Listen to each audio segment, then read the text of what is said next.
Naku po mga kababayan, matindi po itong ibabalita ko sa inyo. Matindi yung nangyari kanina, no? Yung gagawin sanang motorcade sa Cebu ng mga Duterte supporters. Ang nangyari, hinarang sila ng mga pulis, mga kababayan. So ayon dito sa live ni dating Congressman Mike Defensor, ay tila mayroon na daw nangyayaring silent martial law. Ano na daw ang nangyayari sa Pilipinas? Bakit yung mga ganitong event ay ipinagbabawal na, mga kababayan? Ayaw silang payagan, ayaw silang padaanin at hinarang sila ng pulis. At sabi pa nga dito sa comment section, yung iba daw ay gusto pang hulihin at ikulong. Naku, grabe ang nangyayari ngayon, mga kababayan. So mukhang totoo yung sinasabi ni Congressman Libiste na mayroong martial law. Martial law de facto ba yun? Yung sinasabi niya. So ganun yung parang term, mga kababayan. So pakinggan po natin itong live ni dating Congressman Mike Defensor. What the hell is going on? Ayan. Mga taga Cebu, musugot mo ani. Ayan. Kaginaog-daog taog maayo sa atong kaugalingong yuta. Kay tungod atong presidente, why ayo? Why ayaw daw ang atong presidente? Wala daw, hindi maganda, hindi mabuti. Martial law na ni karon. Ayan ang martial law ni karon. Yung boy, paliwanag mo nga ano nangyari para lang naintindihan ng mga tao. Okay, Ayan ano, uuwi na sana kami. We went around Cebu. Kahit saan kami, hinaharang kami ng mga pulis. Hindi kami pwede dito, hindi kami pwede dyan. Pati yung mga motorcycle riders namin Pati doon sa plaza, sa plaza, public place. hinaras ng LTO. Ala, Ngayon, grabe no. finally Kahit public place, mga kababayan, pinagbawalan. nakiusap kami politely with the police na uuwi na kami. So nandito na kami, hindi na kami nanggugulo. Nag-distribution ng food. Kakain kami at uuwi na. Yung mga motor dyan, nakapark yan doon. Hinila ng mga pulis papunta dito kasi obstruction. Now, I told Colonel Iyanan na since ako ang leader, ako ipakulong. Kasi Eh, ako tsaka, nagutos. obstruction of justice, pwede naman patabihin. Eh, ito, ang daming ang kotse. Oh, ayan oh, obstruction daw. Oh. Pero yung mga truck, lahat, Wala. wala. Tsaka maluwag eh. Kami lang. Meron pa doon, oh. Balik na lang. Oh, mga jeep. Magdalag daw tayo may ini, sabi ni General. Oh. Ano to? What is happening to our country? Peaceful kami. Uyod pa mo to. Ginawa mo pang Hindi naman ang gulo. entrapment kami. What the hell is going on? Mga taga Cebu, musugot mo ani. Kaginaog-daog taog maayo sa atong kaugalingong yuta. Kay tungod atong presidente, why ayo? Musugot mo ana, mga taga Cebu. Daog-daogon lang ta pirmi. Nga nagtinarong ta o protesta sa atong katungod. Maski ilat ang gigukod, ilat ang giharang nagpatuo ta. Pero karon nga na mauli nami, kay di mi gustong samok. Gisong mi tanawa naghanag pulis. Na mauli nami, gigukod pa mi diri.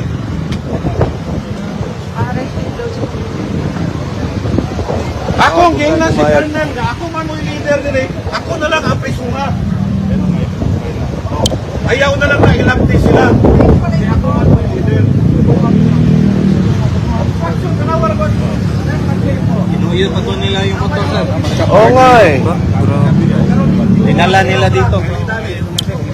Kunya kami. Ilan yung nakuha natin? Ilan yung kinuha nila motor? Ito. Ito.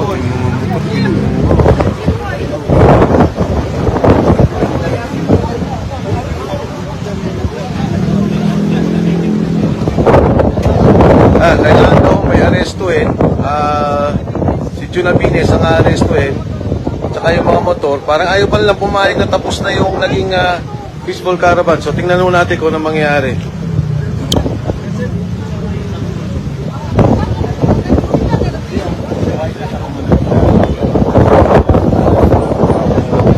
No, the explanation is simple. Wala ilain explanation, harassment. Because, Nay, daghan ka parking kanina.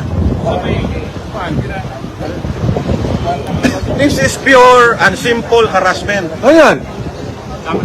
Huwag ka sumama. Hindi, huwag ka sumama. Huwag ka sumama. Tama, huwag na mama. Wala namang ginawa masama. Hindi pwede. We will settle it. Kasi magkakagulo pa rito pag may object talaga. Kaso may... Anong grab? Wala nga tayong ginawa. Hindi pwede. Huwag ka sumama, Jun. Hindi, may tao, mga motor, i-negotiate natin kasi yung trabaho nila yun. Pero hindi nila pwedeng impound. Kahit sana kung may ginawa tayo, eh, wala naman tayong ginawa. Oo, tama. Wala namang ginawa. Nila, yung kaso nila, kaya sila lang ako. Wala namang ginawa yung para pa Kaysa nila. magkagulo yung kasama natin. Grabe. Hindi pwede. Ay, Ano ang nangyayari sa Pilipinas, guys? Yan. Yung mga makakaliwa mga hindi naman nila kinulong. Ito, ano lang, nagkaraban, wala naman din naman nagkulong. Uli nila. Kasi talagang silent martial na ito. Bawal ka na magpapagal.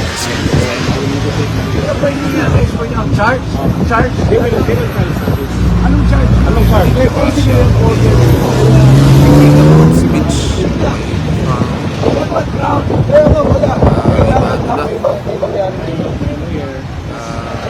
Ayaw na nilang pakinggan yung mga ganitong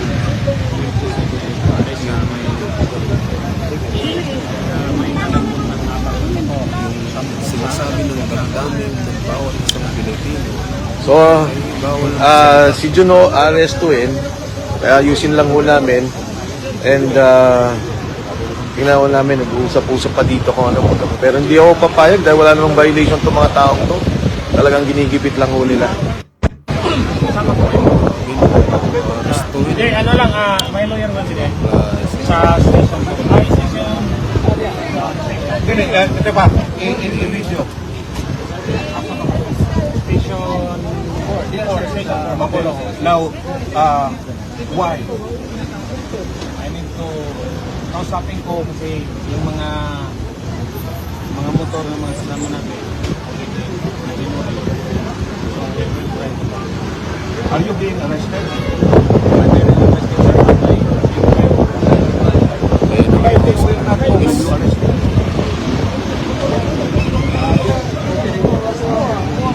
Yun na nga. I would like to ask lang.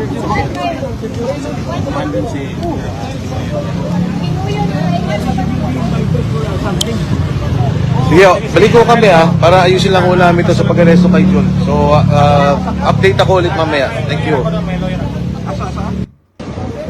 What the hell is going on? Mga taga Cebu, musugot mo ani.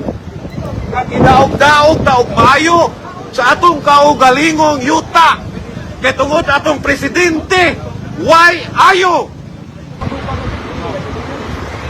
Martial law na ni karon.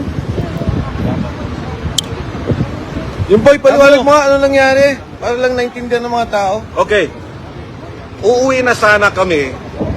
We went around Cebu. Kahit saan kami, hinaharang kami ng mga Ayan mga kababayan, ano hong masasabi nyo dito, no? So, matindi po itong nangyayari, no? Grabe, kukulong, nagkaraban lang. Matindi. Hindi tama yung ginawa mga kababayan.